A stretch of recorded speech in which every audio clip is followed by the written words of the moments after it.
Mae gen I long fach arian a'i degiau nair I gyd, a'i wyliau mae'n o sidan I ddal a wel o'n hyd. Yn hon y byddai'n morio bob nos da'n hwyliau'r tyn, rôl codi'r holl angorion a gador harbwr gwyn. O mae tonnau cwsg yn chwyddo dros y bar, ac mae llafnau'r sir yn crynu yn y llun, ac mae awyl fain yn tanner wthio'r llong dros orwel byd. O does un peth fel fy llong bach arian I.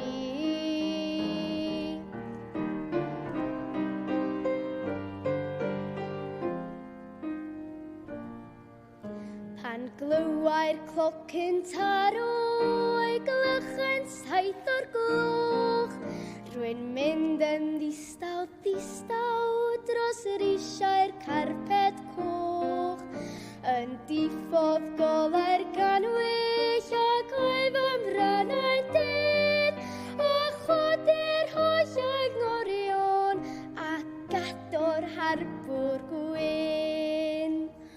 O mae lliw yn troi fel pluen yn fy llaw, ac mae'r môr yn llifo hebio hebyn si.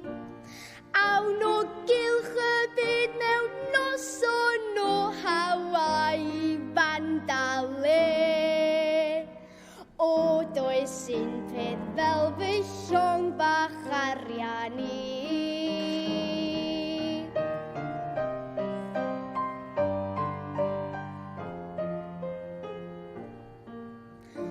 Os ceiwch chi ei llygaid pob nos 57, cewch chi 2 ddyfod hefyd i'r gyfareddol daith.